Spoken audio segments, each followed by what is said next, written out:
അപ്പൊ പോവാലേ? ഓക്കെ.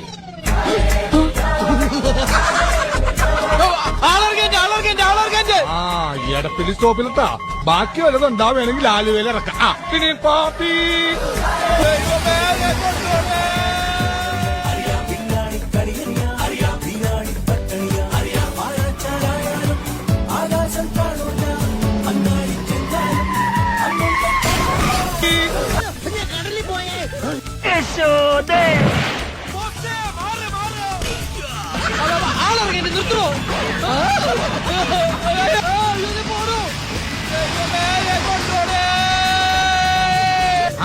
ഇനി നമുക്ക് ഫ്ലൈൻ പൊക്കി തട്ടി കഴിക്കാം.